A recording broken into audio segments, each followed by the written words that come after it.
Okay. Okay. Always a little bit of a hiccup at the start, but I think we are ready. We are back for Take Title Tuesday, our third event of the season. We got a lot of players again from the Grand Swiss, and we got myself ready to rumble, and I am playing black in the first round. You know what? Let's do something we haven't done in a long time. Do we have Stream Deck here? I don't know if we have Stream Deck. Okay, I'm just going to roll the dice. And you're going to have to trust me. Oh, I don't have to roll both. I just have to roll one because these are 20-sided. Okay, number 4. 1, 2, 3, 4. Okay, that's B5. That's fine. I'm perfectly fine with 1 B4. Also, we gotta do emote only. People. Is there nobody around? Emote only.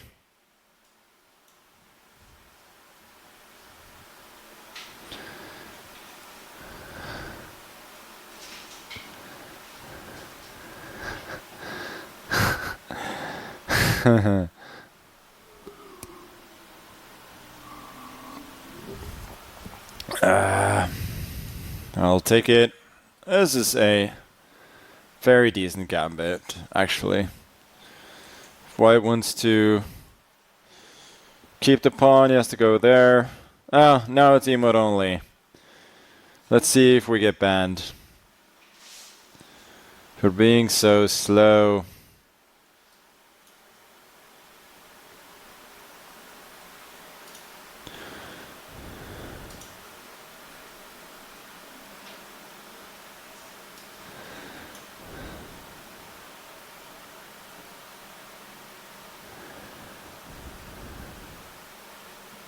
I'm a little bit worried about him trying something like a little bit violent over there.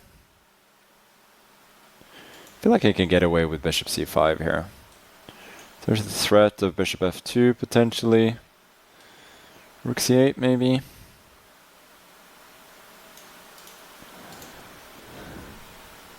Yeah, just a queen b6. Maybe I should have done that.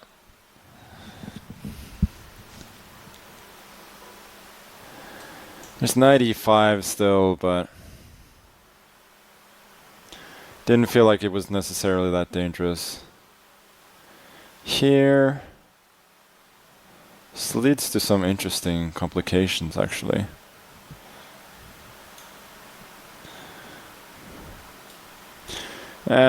Let's keep it simple. Just castle.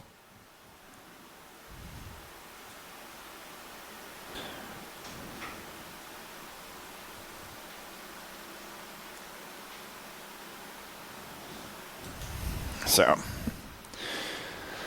position is fairly equal, but there is the lack of symmetry. There's a little bit of non-symmetry in the position. There's the bishop pair that my opponent will not longer have. And I was going to say I have an extra pawn against a potential queenside majority. But now there's also this weak pawn, which my opponent quite inexplicably volunteered to get. And it seems to me that now I am simply a bit better. With a very sound position, no weaknesses to speak of, and more weaknesses that I can potentially attack in my opponent's position. C4 is very sensible. I think, again, I will keep the tension for a little bit. Would be very happy to see d5, knight d5. Oh, that's what I underestimated. If I go rook c5, I run into b4 and then c5. So I gotta take with the queen. Now, this is still possible, but my queen gets super active. And my knight is gonna jump in as well. So I am not convinced that white is okay here. I'm not convinced that he's not okay, but I do have this threat, king h1, I can take the pawn at the very least, and if the bishop moves, I could take this pawn because of this little pin. So now I jump in with the knight. Bishop f1 seems to be quite forced, then I take the pawn because there's still a trick. And now I guess rook c. So rook c2, there's rook c1 maybe. The queen protects f2, so let's go here. And then if rook e3, there's rook c2. And that seems to be an improvement of my position.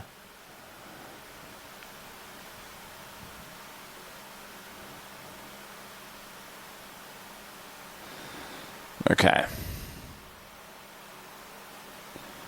Guess we'll go e5. Kind of forcing queen e3 to e1 now. Because d4 is a big threat, cutting off the queen's defense of this pawn. He finds the best move. Now we change plans a little bit. Rook here, and we've opened up this this particular avenue of attack. Now if the queen takes here, we got check. King goes in the corner and take this pawn. And then we have a pretty much unstoppable threat of mate with rook g1.